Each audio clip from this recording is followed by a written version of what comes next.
Cette vidéo est la suite de la vidéo Arduino 79. Dans les vidéos précédentes, on avait vu le raccordement donc de l'écran LCD sur la platine DC et bien sûr le raccordement sur l'Arduino en 4 bits. Là, on avait affiché du texte et puis c'est tout. Malheureusement, sur l'Arduino Starter Kit officiel, le livre ne montre pas d'exemples beaucoup plus intéressants comme par exemple créer des menus. Donc ça, c'est très utile bien sûr si on doit reprendre le contrôle d'une machine, et surtout encore plus difficile, ça va être d'afficher une variable sur l'écran LCD et de pouvoir modifier cette variable. Par exemple, une valeur de consigne, modifier la valeur de consigne depuis l'écran LCD, ou alors, par exemple, allumer ou éteindre une machine depuis l'écran LCD. Comme on peut le voir sur les régulateurs, par exemple, d'armoire positive, on a un régulateur, on a deux boutons, et avec ces deux boutons, on peut allumer, éteindre la machine et changer les valeurs de consigne. Donc là, c'est ce que je vais essayer de faire dans les vidéos qui vont suivre. Donc d'abord, je vais essayer de créer un menu. Donc un menu, c'est quoi? Eh bien, sur l'écran LCD, on va afficher un menu, on appuie sur un bouton poussoir, on change de menu, donc on affiche d'autres textes, donc c'est ça un menu. Donc je vais faire ça dans un premier temps, car pour changer des valeurs de consigne sur un écran LCD, c'est encore plus dur. Donc la difficulté, c'est que je pars d'une page blanche, c'est-à-dire que même lorsqu'on fait des recherches sur YouTube ou Google, à partir du moment où on cherche à créer un menu et à modifier les variables de ce menu, eh bien il n'y a rien. En tout cas dans l'internet francophone, j'ai rien trouvé de significatif, c'est-à-dire d'utilisable pour ce que je vais faire. Donc peut-être qu'après je n'ai pas utilisé les bons termes au niveau de la recherche. Donc ce qui va suivre, ça va être le résultat de mes recherches et expérimentations, car je vais beaucoup essayer sur l'Arduino. Je vais faire beaucoup de tests, par exemple en modifiant le code, en essayant différents types de structures, de programmation, etc.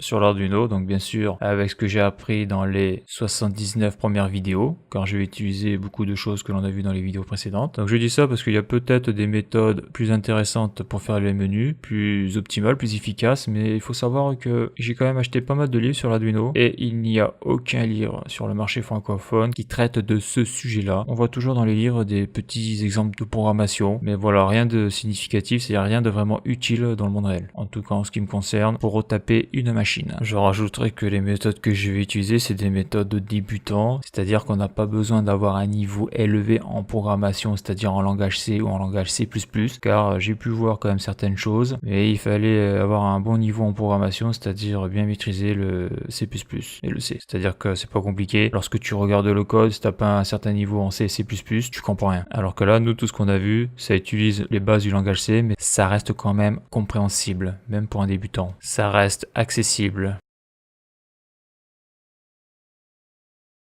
Donc pour pouvoir faire mes menus, j'ai besoin de deux boutons poussoirs. Le bouton poussoir donc pour monter dans les menus et le bouton poussoir pour descendre dans les menus. Donc bon, j'ai repris exactement le schéma que l'on a vu dans les vidéos précédentes sur l'écran LCD que j'ai câblé donc sur l'Arduino. Donc ce que j'ai rajouté par contre, c'est le bouton poussoir descendre que j'ai mis sur la broche numéro 7. J'ai enlevé donc le bouton poussoir qu'il y avait ici, c'est-à-dire que je l'ai mis ici pour que ça soit plus lisible. Donc c'était l'ancien commutateur à bascule, tout ça je l'ai viré. Donc voilà, donc là c'est beaucoup plus clair. Le bouton poussoir pour monter dans les menus, le bouton poussoir pour descendre les menus. Sur chaque broche différente, car le but ça va être de pouvoir, en appuyant sur les deux boutons poussoirs en même temps, accéder à la variable par exemple de consigne et de pouvoir la modifier. Donc voilà pour les modifications au niveau du schéma électrique. À noter que comme tu as pu le voir sur les photos, où tu vas le voir, j'ai rajouté une LED sur une broche, mais ça on le verra dans la prochaine vidéo. Car mon but aussi ça va être de changer la variable de consigne, mais ça va être aussi de pouvoir allumer ou éteindre un moteur depuis l'écran LCD. Donc ce moteur sera simulé par une diode électroluminescente. Donc là, je vais donner quelques petites explications. Donc là, j'ai rajouté ma variable broche BP bas donc au début du programme. Donc après dans le setup, donc je la déclare pin mode, donc je la mets en input. Dans le void loop, donc je vais chercher donc état BP bas digital read broche BP bas, donc pour voir dans quel état est la broche. Et après donc là, je fais mon premier programme. Je commence à faire le programme. Donc je rajoute un if. Donc si la variable état BPO est à l'état haut, alors j'incrémente la valeur. Et après là, je remets un if. Si la variable BP bas est à haut, alors je décrémente la valeur et je vais voir comment se comporte ce programme là en réel. À noter que mon objectif c'est d'incrémenter ou décrémenter la valeur BP, donc cette variable là, parce que lorsque cette variable sera 0, et bien j'afficherai le menu 0. Lorsque cette variable là sera 1, j'afficherai le menu 1. Lorsque cette variable là sera 2, j'afficherai le menu 2, etc. Donc je pourrais passer du menu 2 au menu 1, donc suivant ce que je fais avec les boutons poussoirs. Donc là j'appuie sur le bouton poussoir du haut. Et on voit que lorsque j'appuie même un petit peu, on voit que la valeur BP n'incrémente pas de 1 en 1. On voit que la valeur augmente de manière très importante. Et lorsque j'appuie sur le bouton poussoir donc du bas, c'est pareil. on voit que je descends fortement. Donc moi ce que je voudrais c'est, j'appuie une fois sur le bouton pousseur du haut, j'incrémente de 1. J'appuie une fois sur le bouton pousseur du bas, je décrémente de 1. Et tout ça donc c'est pour faire des menus. Et là on voit que cette programmation là n'est pas bonne. Donc le point positif c'est que je sais augmenter la valeur de la variable et la diminuer.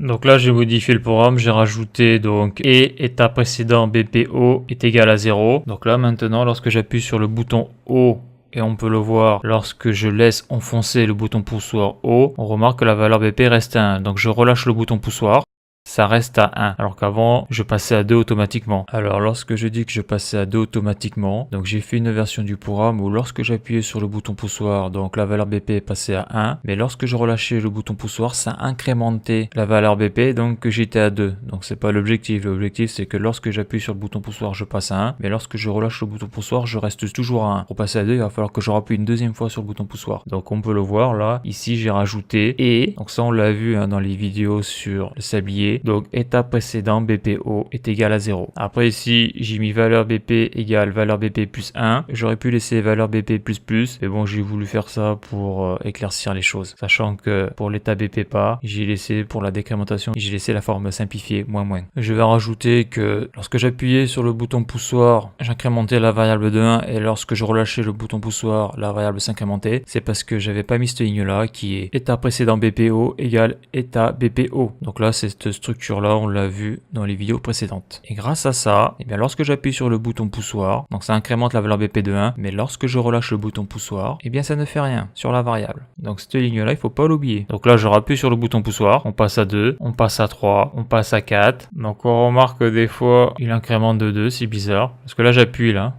normalement, 27, 28, 29, 31, 32, 33, 34, 35, 36, 37, 38, 39, 40, 41. Donc là j'incrémente par l'autre bouton, donc on voit que quand j'appuie sur l'autre bouton ça va beaucoup plus vite, donc c'est normal. Je n'ai pas modifié le programme parce que l'autre bouton il est comme ça, valeur BP moins moins, donc je décrémente la valeur.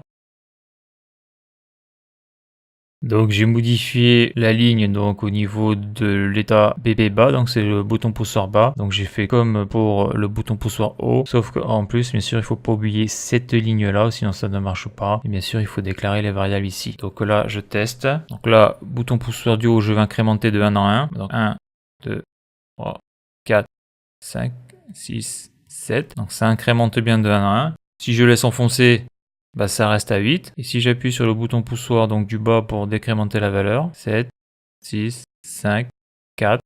Si je laisse appuyer, bah ça reste à 3, 2, 1, 0. Donc là on voit que je peux mettre des chiffres négatifs. Donc maintenant il faut que je trouve un moyen pour mettre un encadrement, c'est-à-dire si je veux faire 6 menus, et bien par exemple de faire varier la valeur BP de 0 à 6 ou de 1 à 7. Car comme on peut le voir, on peut sortir des plages de valeurs très facilement là. Et là, c'est pas bon, là.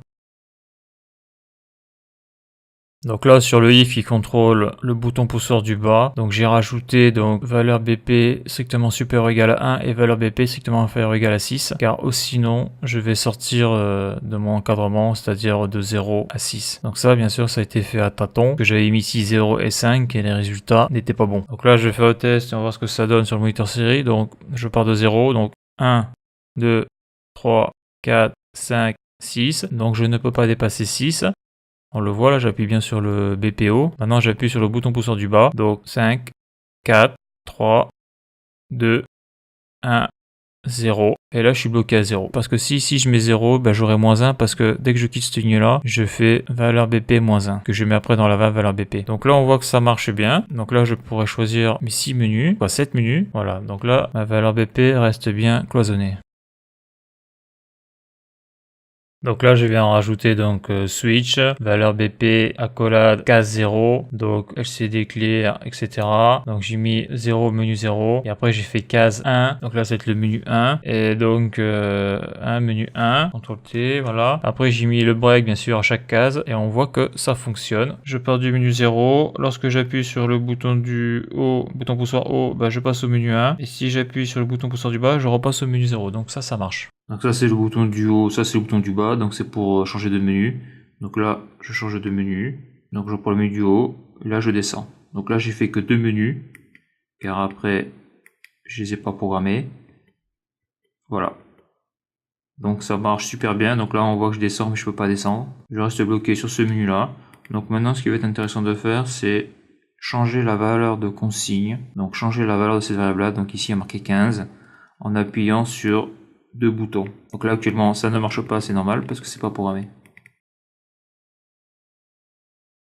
Et donc dans cette vidéo on a vu comment on faisait des menus. Donc là j'ai fait que 2 menus. Maintenant ce qui reste à faire c'est de pouvoir interagir avec les variables qui s'affichent dans le menu. Donc ça on va le voir dans la prochaine vidéo. Et on va voir que c'est beaucoup plus compliqué à faire. Donc la suite dans la vidéo Arduino 81. Alors voilà pour cette vidéo. Si tu as aimé la vidéo, n'hésite pas à la liker et à la partager. Tu peux t'abonner à la chaîne. Tu peux aller voir les articles de mon blog qui traitent de l'électricité, du chaud et du froid. Et pour ceux qui voudraient me soutenir financièrement dans la reproduction de mes vidéos par un don, le lien est sur la page d'accueil de la chaîne YouTube. Merci et à bientôt pour une prochaine vidéo.